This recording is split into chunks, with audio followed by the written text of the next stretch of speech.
Hey everybody, Big Rick here with PREVIEWSworld, and I'm with Axel Alonso, the editor-in-chief of Marvel Comics. Axel, can you tell us about what's going to be going on now that Civil War is coming to its close and how the Marvel Universe is going to be affected with a universe divided? Well, you know, Civil War is a huge, high-stakes war in the Marvel Universe, and there are going to be winners and there are going to be losers. There are going to be characters who come away looking better than ever and characters that have a lot of explaining to do. It's not going to be quite the same Marvel Universe that you saw going into Civil War II. Very high stakes. So really, what you're looking at is a Marvel Universe that stands divided in many, many ways. We've hinted at some with some of our teasers, and a lot of that will sort of reveal itself over time. Now, as far as the titles that are coming out in the new Marvel Now later on, I believe it's in October, what are some titles that are really exciting that you'd like to disclose? Well, I think you have to start with the book Champions, which is like Uncanny Avengers, was sort of the flagship of the first Marvel Now. Champions, the composition of that team and its mission statement speaks volumes about this new universe and what it's about. Why those characters chose to form their own team and what that team represents. And the ripple effect, of course, for the Avengers and beyond. I'd say you'd probably want to start with Champions.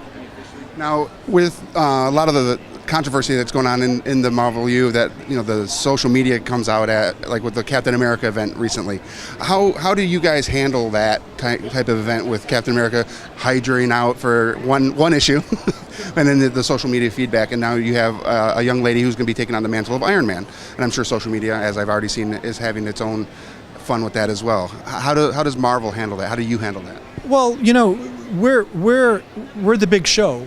And so people will always have something to say about what we're doing. But the important thing is we've got a plan. That plan is in place. We know how the Hydra story will unfold. We know its ramifications. And we're not about to reveal the ending of the story to people because they're angry. And in the case of the Riri Williams Iron Man, we have a new character in the Marvel Universe in whose reflection a whole new audience can find themselves. That character happened to be created by Brian Michael Bendis in his Iron Man book, but we've got a new character on the playing field. Who's to say who'll be writing that character down the road and what role she can take? So, we're well aware. When people criticize us, the funny thing is that, we're part of a larger media trend where people are talking about these things.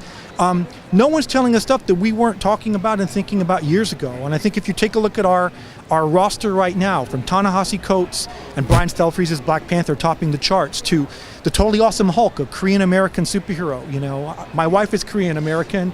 I've got major points for that, to Robbie Reyes, the all-new Ghost Rider, to Ms. Marvel, to Moon Girl and Devil Dinosaur and Squirrel Girl. I think that, I hope people can see that we're looking for a broader swath of talent, and it's very important to us that our characters reflect our readers.